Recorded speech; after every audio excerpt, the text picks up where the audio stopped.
Please subscribe Ito Money Vlog.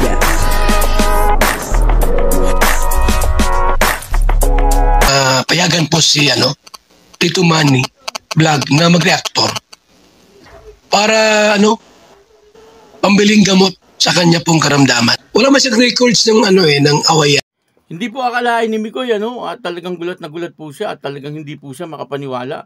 Papanoorin natin yung video at siyempre bibigyan po natin ng konting reaction. Pero bago po yan, ako muna po bumabati sa inyo lahat ng magandang umaga, magandang tanghali at magandang gabi sa inyong lahat mga kapatid. Kung saan man kayo ng panig ng mundo naroon ngayon, ay mag-iingat kayo palagi at pagpalain kayo ng ating Panginoon.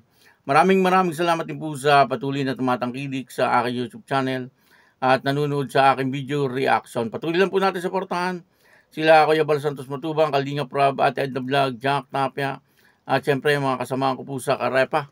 Ganun din po yung Team Views at yung mga Kalinga partner na charity vlogger. Ito po yung video na kung saan itong si Kalingap Mikoy ay talagang gulat na gulat at para bang hindi siya makapaniwala Ang kabuuan po ng video ito ay mapapanood po natin sa YouTube channel ni Kalinga Prab. Yan suportahan po natin Kalinga Prab. Ito po yung video. Baka di mo naman kasama sila Kuya Rob. Teka. Diyan ka lang. Sabihin ko na yung totoong rason. Pinagbibihis kita kasi inutusan ako ni Kalinga Prab.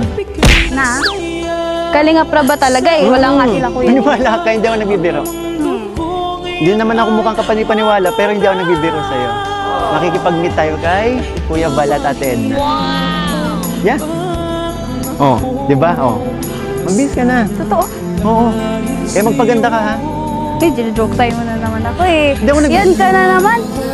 Hindi nga ako nagbibiro. Ano ba? Kung si Kuya Bal, mamimit natin, dapat nalito sila Kuya. Diba? Nauna na sila doon.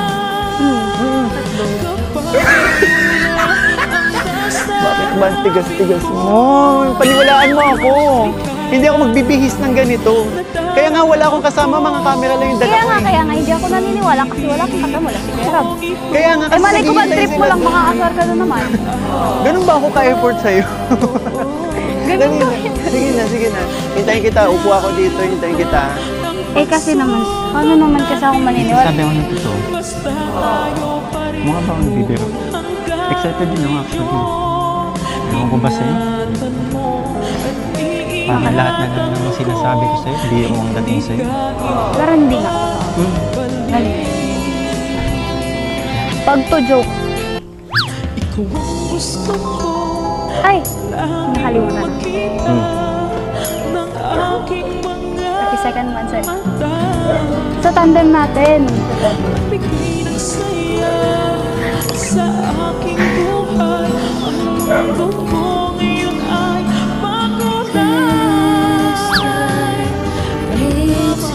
Bilisan mo lang ha. Mamimiss kita.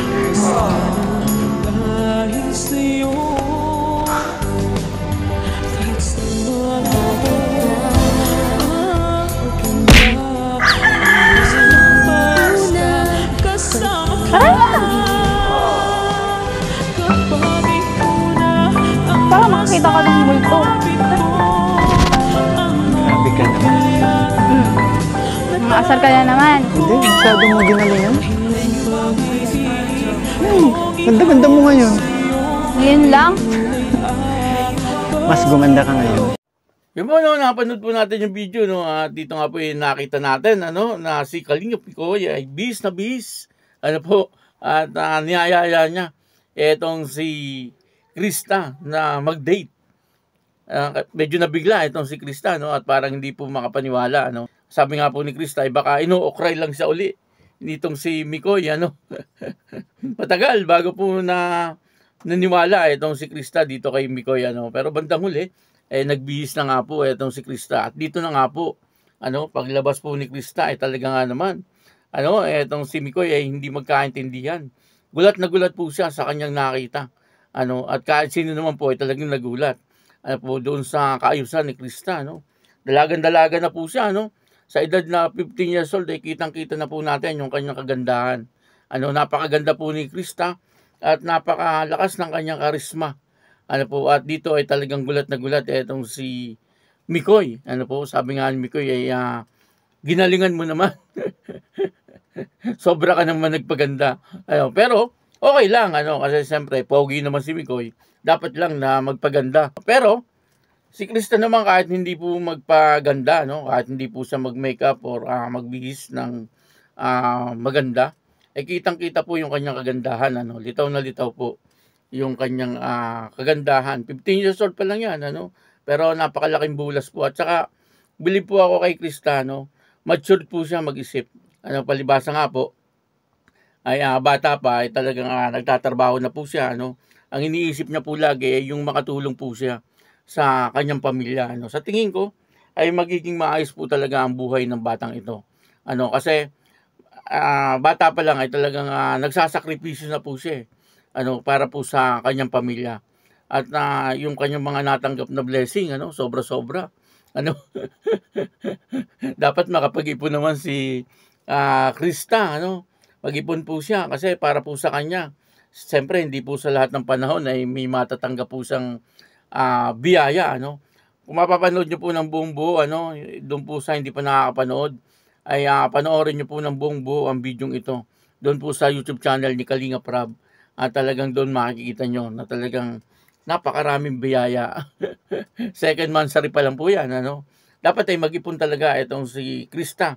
Ano, sarili niyang bangko. Ano po, hindi dapat sa kanyang ina, sa kanyang ama. Pero depende na po sa kanya, ano, kung ipagkakatiwala niya kung sa kanyang ina o sa kanyang ama. Pero mas maganda ay sa kanya mismo sariling account. Ano po, mag-ipon po siya. Siyempre, pagdating po ng college niya ay talagang marami po siyang gagastusan. Ano po, at sa ngayon ay talagang maraming biyaya na natatanggap. Pero hindi po habang panahon ay ganyan yan, ano. Siyempre, ay darating po ang panahon na unti-unti mawawala po yung biyaya. Pero siyempre, ang panalangin po nating lahat ay tuloy-tuloy. Ano po, hindi po mawala. Yan sa akin lang ay para ba sa ano, yung future niya, ano, yung magpasigurado na po siya. Ano, para po sa magandang future niya. Kasi pag nakagraduate po siya, siyempre, ay malaking bagay po yun, ano, para makatulong po siya sa kanyang pamilya. At hindi lang po yun, ano, hindi lang po para sa kanyang pamilya, para sa kanyang sarili. Ano, kasi kita naman po natin, ano, batang-bata po siya, ay nag-aalaga po siya ng baboy. Di po ba? Sana naman, pagka dumating yung panahon, ay makalis na po siya dyan. Ano, kasi siyempre napakahirap po na kanyang ginagawa. Ano po, at yung kanyang dinaraanan ay talagang nakakatakot din. Kaya, yun, ano, sana ay maging maayos talaga, ano po, ang buhay nitong si Krista. Kasi nakikita po natin na talagang ginagawa naman niya ang lahat, ano po, para sa ikagaganda ng kanyang buhay. At marahil, yan po ang isa sa mga gusto ni Kalingap Mikoy, ano, kay Krista. Yung maganda, ano, mabait, masipag, ano po, at lahat na kay Krista na. Magaling kumanta, ano po. Yun naman po ay gusto ni Kalingap Mikoy bilang isang kapatid, ano, bilang isang kaibigan or katandem, ano. Wala naman po tayo doon sa yung magiging girlfriend or ano pa man, ano. Kasi napakabata pa po ni Krista, no. 15 years old pa lang. Ano po, etong si Krista. Kaya yun, ano, maraming salamat po sa inyo lahat. At ako po si Tito Manny Vlog na nagsasabing God bless you all. Diyos mabalos.